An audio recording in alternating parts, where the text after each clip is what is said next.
हम इसके आगे बढ़े अगर, तो आगे हम लोग देखते हैं कि क्या और नेचर है इसमें। तो एक चीज और हमें समझ में आती है, जो बोला जाता है एजुकेशन के बारे में, कि education is purposive. Every individual has some goal in his और her life. We correct that there is should be his और her life. Education contributes in attainments of that goal. There is definite goals, definite visions of each and every education activities. Okay, सबके अपने हर हर education activities के हर हर कार्य के, जैसे BA BEd का course कर रहे हैं, बीएससी बीएड कोर्स कर रहे हैं, इसके अपने अंडरलाइन पर्पसेस हैं। आप कुछ पढ़ रहे हैं, कोई भी चीज आप पढ़ते हैं, सोसाइटी कुछ चीजें नई चीज सिखाती है, वो पर्पसलेस कुछ नहीं होता है। जो भी चीज आप सीखते हैं वो उनका एक कुछ न कुछ पर्पज है, कुछ न कुछ मायने हैं जीवन में, और उसी लिए प्लान है, उसी तरह से सिस्टमेटिकली हुआ है, ताकि उन चीजों को हम देख पाए, उन चीजों को हम लोग ग्रेस्प कर पाए। तो एजुकेशन इज पर्पजिव ओनली। ऐसा नहीं कि बिना पर्पज के, बिना गोल के वो एजुकेशन हम ले रहे हैं। Okay, so now moving forward, the next is education is training.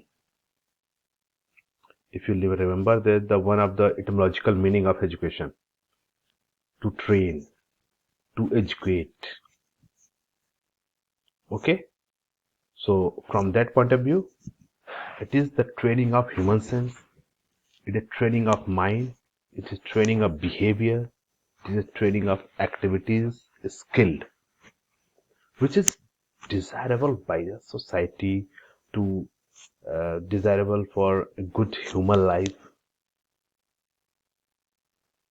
जो भी चीजें हम सीख रहे हैं, शिक्षा हमें हमारे ह्यूमन सेंस को, हमारे माइंड को, हमारे स्किल्स को, हमारे बिहेवियर को ट्रेन करते हैं, और उसके द्वारा हम समाज में जो हमारा लाइवलीहुड है उसके लिए हम अपने आप को प्रयासरत रहते हैं, उसके लिए कुछ नया करने का प्रयास करते हैं, और साथ ही साथ हम उन चीजों को भी ध्यान में रखते हैं कि हम इसके द्वारा सोसाइटी में क्या कंट्रीब्यूट कर सकते हैं।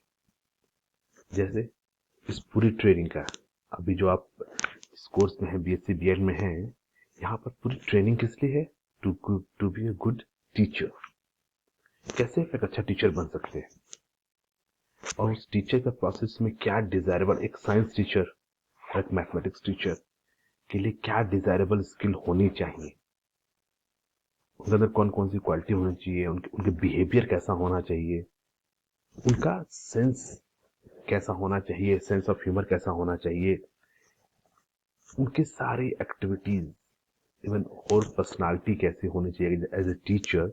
ये सब चीज क्या होती है? एक प्रॉपर ट्रेनिंग है, जिसके द्वारा हम उस डिजायरेबल, जो हमारा एक जो गोल है, जो विजन है, हम उसको अचीव कर पाते हैं। वो प्रोसेस चलते रहेगा। कैसे चलता है? जब हम, इसलिए बोलते हैं एजुकेशन इज ट्रेनिंग। अभी तक हम लोग एजुकेशन के 6 तरह के नेचर्स के बारे में हम लोग बात कर चुके हैं। फिर आगे बढ़ते हैं। Education is instruction and direction. What it means कि ये हमें डायरेक्शन भी देता है हमारी पर्सनालिटी को, और हमें इंस्ट्रक्ट भी करता है कि हमारे लिए क्या है, एक निर्देश देता है क्या सही है क्या गलत है। क्योंकि हम लोग टेक्स्ट के द्वारा, बहुत सारी किताबों के द्वारा, बहुत सारे लोगों के द्वारा हमें जान पाते हैं कि हमें क्या करना है आगे, हमारे लिए क्या सही है। ये सीखना, ये जो शिक्षित होते हैं हम इस तरह से, ये भी शिक्षा का ही एक प्रकार है, उसी की प्रकृति में आता है कि एजुकेशन क्या होता है, वो इंस्ट्रक्शन नेचर का भी होता है और डायरेक्शन नेचर का भी होता है। आगे बात करें अगर हम इसमें, कि इसको फिर फिलोसफर ने इसको बोला है, education is life itself. The life without education is meaningless, and like the life of bee. Okay, आप लोग पढ़ा होगा ये सब चीजें। एक दोहा भी है संस्कृत में, जो दोहा है वो बोलते हैं, येषां न विद्या न तपो न दानम, ज्ञानम न शीलम न गुणो न धर्म, ते मृत्युलोके भुवि भरतभूता मनुष्य रूपेण मृगाश्चरन्ति। अर्थात जिन मनुष्यों के पास विद्या नहीं है, तप नहीं है, दान की भावना नहीं है, ज्ञान नहीं है, शील नहीं है, शील मीन्स अच्छा स्वभाव, और मानवीय गुण नहीं है, और धर्म में संलग्न रहते मीन्स अच्छे काम नहीं करते हैं, ऐसे लोग जो हैं वो मरणशील संसार में धरती पर बोझ है, और वह मनुष्य के रूप में विचरण करने वाले पशु के समान है। इस तरह से शिक्षा के महत्व को बताया गया है। और एक और ऐसे दोहा एक चलता है जिसको हम लोग इसको बोलते हैं, साहित्य संगीत कला विहीनम साक्षात पशु वृक्ष विषाणहीनम, तृणम न खादंती जीवनामंस्त्रम प्रणम पशुनाम।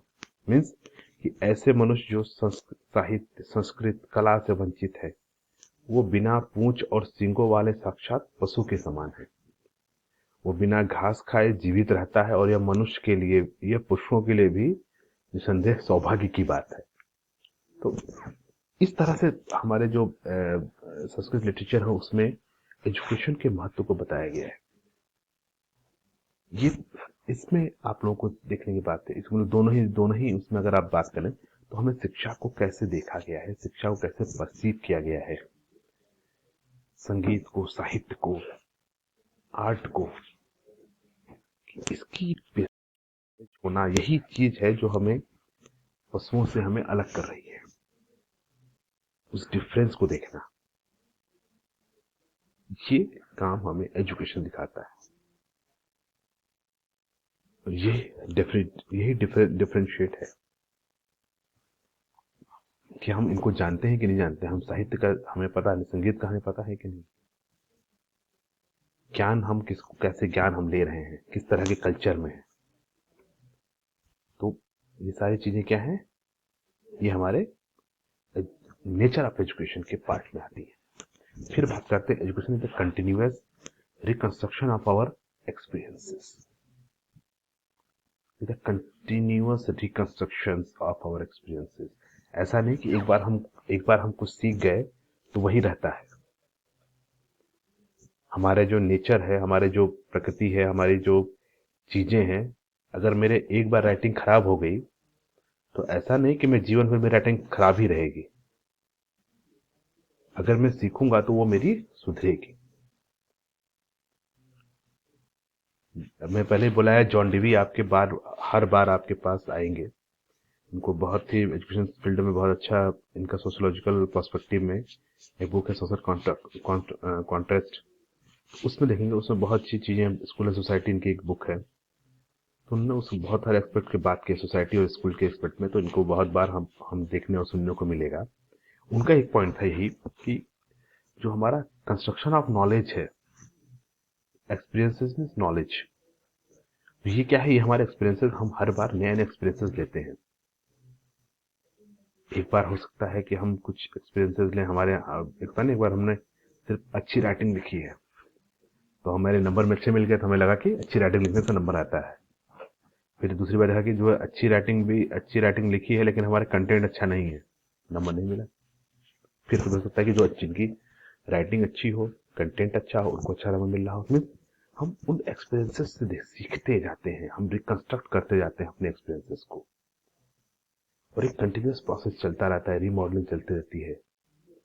और ये क्या होता है, ये सोसाइटी की तरफ जाता है, जो सोसाइटी हमें एक्सपेक्टेशन करती रहती है, जैसा व्यवहार वो एक्सपेक्ट करती है, हम उस तरह के व्यवहार की तरफ हम आगे बढ़ते रहते हैं। तो इसमें दो चीजें और भी देखने लायक है। जब हम इस बात को कर रहे हैं तो सोसाइटी की डिजायरेबिलिटी को हम क्या हर बार पुष्ट करते जाएंगे, या कभी हो सकता है कि उसके खिलाफ भी हो। अगर हमारे सोसाइटी में डिविजन्स हैं, बंटवारे हैं, धर्म के नाम पे, जाति के नाम पे, क्या हम उस बंटवारों के साथ आगे बढ़ना चाहेंगे, या हम अपने एक्सपीरियंसेस को रिकंस्ट्रक्ट करेंगे और हम फिर बोलेंगे no, we are at fault, और society is going in a wrong direction. we have to stop here. We have to construct new experiences. We have to construct new knowledge. इस phase में जब जाते हैं तो हम यहाँ ये भी क्या है, हमारा एक्सप्रेसिव कंस्ट्रक्शन है कि नहीं, ऐसे जो व्यवस्था चल रही है, जो जाति व्यवस्था चल रही है, वो कहीं ना कहीं हमारे सोसाइटी को डिविडेंट सोसाइटी बना रही है, एक इंक्लूसिव सोसाइटी वो नहीं बना रही है। और फिर हम क्या करते हैं, अपने एक्सपीरियंसेस को रिकंस्ट्रक्ट करते हैं कि नहीं, अच्छे से ऐसे एक्सपीरियंसेस करेंगे, ऐसे हम सोसाइटी के हर लोगों को हम अपने पार्ट में लाएंगे, so we can become a good society, an inclusive society. तो वो सोसाइटी का वहां पर रिकंस्ट्रक्शन होता है। तो ऐसे ही प्रोसेस का पार्ट है चलते रहना। ये चीज देखने और समझने की बात है। बाकी बहुत ही इसमें मतलब आपको कंफ्यूज होने की जरूरत नहीं है। सिंपल चीज है कि वी रिकंस्ट्रक्ट आवर एक्सपीरियंसेस। हम हर बार सीखते हैं। कुछ गलतियां आप शायद 12th लेवल पे जो आप पढ़ेंगे और जो आप बीएससी लेवल पढ़ेंगे, कुछ चीज ऐसी होंगी जो आपने वहां पर एज इट इज ले ली होंगी, बट उसका मीनिंग नहीं समझ रहे होंगे। अब उस मीनिंग को समझेंगे। कुछ बातें होती हैं कि हमें वहां पर समझाने के लिए हमें कुछ मिसकंसेप्शंस को डालने पड़ते हैं। कुछ टीचर्स होते हैं, उनको मिसकंसेप्शन देते हैं, लेकिन यहाँ पर क्या करते हैं, आप उनको उन गलतियों को सुधारते हैं। आप उस पर्टिकुलर थ्योरम को के थ्रू आप प्रूव करते हैं कि नहीं, वो प्रोसेस गड़बड़ था, ये प्रोसेस सही है। और वो भी जरूरी नहीं जब तक उसको कोई और कंट्राडिक्शन ना आ जाए। तो जब नई नई थ्योरीज आती हैं, पहले सूर्य को बोलते थे कि पृथ्वी की परिक्रमा करता है, वो हमारा ज्ञान था, वो हमारा एक्सपीरियंस था। But at the time of जब टाइम बीता, साइंटिस्ट ने उस पर रिसर्च की, तो हमें नए एक्सपीरियंसेस पता चले। तो ऐसे ही ये एक प्रोसेस है, और ये सारा ही हमारे एजुकेशन के अम्ब्रेला के अंतर्गत आने वाले चीजें हैं। फिर education help in individual adjustment. How? Because we are a social animal, we are a social being, and if I as a human being is not able to adjust in a different aspect of life, different तरह के personality हमें मिलेंगी, different तरह के लोग मिलेंगे। अभी तो आप लोग बाहर हैं, अपने घर पे हैं, तो आप हॉस्टल्स में आएंगे तो आपको अलग अलग जगह के लोग हैं। कोई महाराष्ट्र से है, कोई उड़ीसा से है, कोई झारखंड से है, कोई बिहार से, कोई यूपी से, कोई वेस्ट बंगाल से। अलग अलग तरह के लोग हैं और उनके अपने अपने कुछ बिलीव्स के साथ आ रहे होंगे वो। तो यहाँ पर जब आप आते हैं, हॉस्टल्स में आते हैं, और पता नहीं रूम पार्टनर कौन मिले आपको, किस तरह के नेचर का हो, जो आपके कंट्रोल में नहीं है, बिकॉज वो यूनिवर्सिटी दे रही है।